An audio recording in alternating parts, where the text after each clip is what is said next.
Manila, capital and largest city of the Commonwealth of the Philippines, rises on the shore of the bay into which the Spaniards sailed in 1570, and where in 1898 Admiral Dewey achieved one of the greatest naval victories in history, the Battle of Manila Bay.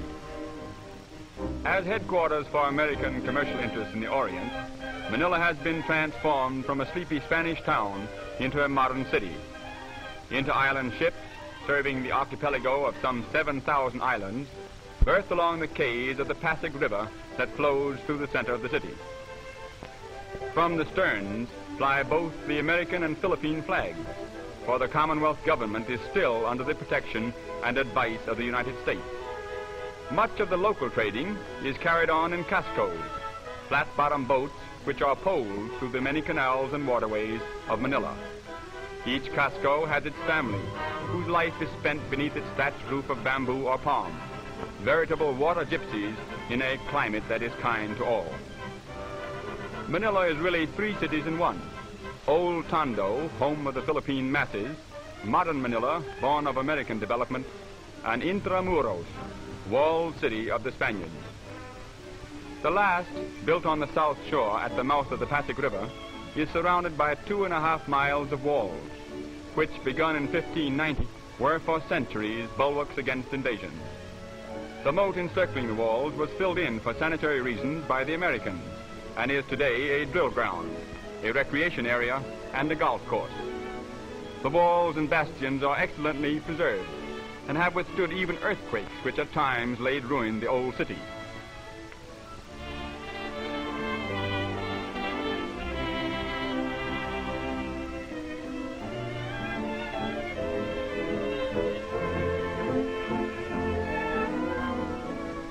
In the bastion of the Royal Gate is Manila's famous aquarium. The Parian Gate is the most notable of the city's 5, which until 1852 were all closed at night. Within the walls, little has changed since the days of Spanish rule. The main shopping street, Calle, chiefly catering to tourists, presents a picture of busy activity and colorful traffic. The projecting balconies and grilled windows are reminders of old Spain. The Franciscan Church, more than 200 years old, is one of the many places of worship within walled Manila, for the Spaniards converted the Filipinos into the only Christian peoples in the Orient long before the Pilgrims landed at Plymouth Rock.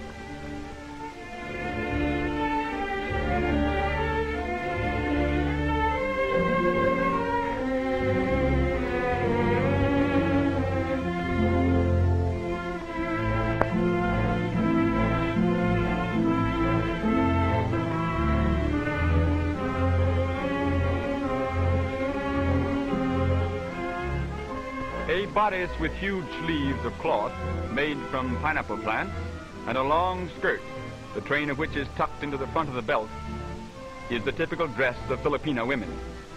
Facing quiet McKinley Square is the cathedral, built in Byzantine style a little more than 60 years ago as a successor to other cathedrals destroyed by earthquakes.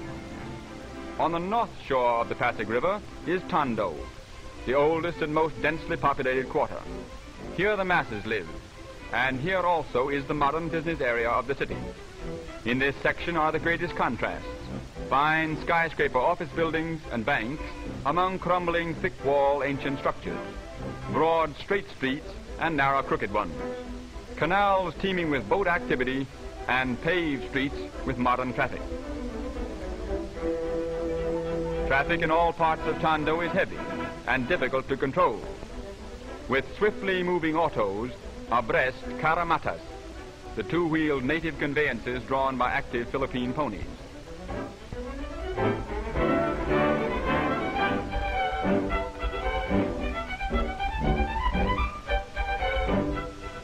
The oldest and still the main business street of Manila is the famed Escolta, a congested narrow thoroughfare 5 blocks long, which parallels the river between Plaza Moraga and Plaza Goiti.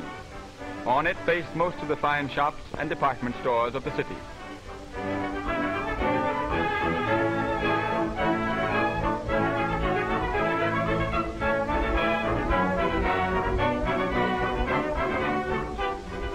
Another important thoroughfare is Rizal Avenue, named in memory of the great hero martyr, Dr. Jose Rizal, who was executed by the Spaniards in 1896, 2 years before the coming of the Americans.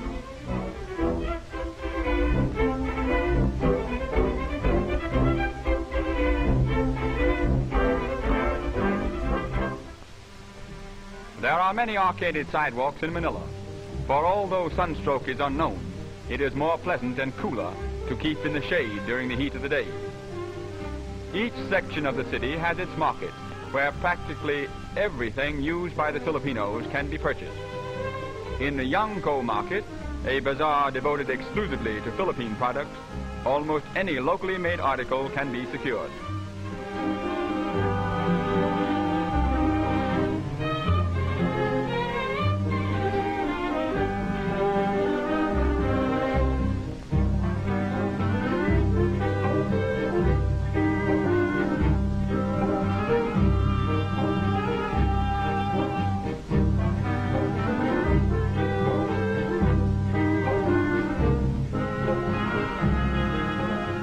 The two-wheeled carromata and carretela are the principal conveyances of the Filipinos. These carriages accommodate 2 and 6 persons respectively. Little straw protectors are placed on the wheel when the passenger mounts or descends.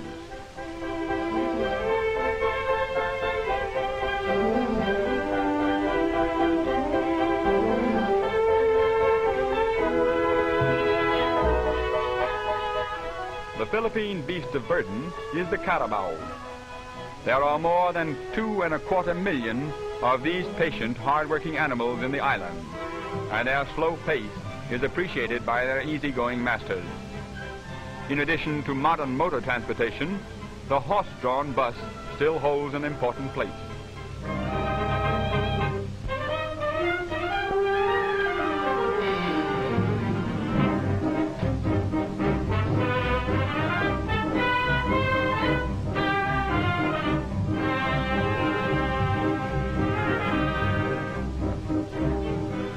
The Pasig River is spanned by 4 bridges.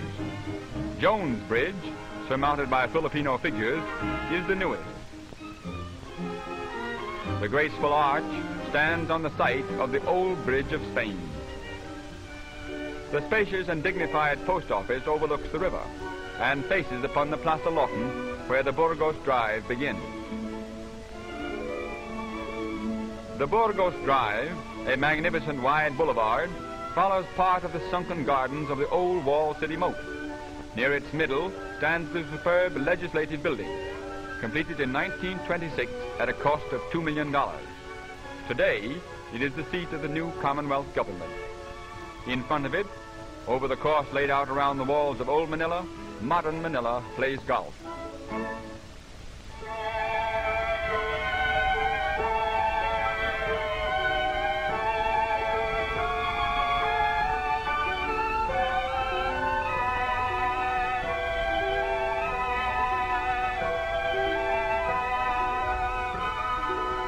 A residential section where many beautiful homes and the best hotels are situated is Ermita.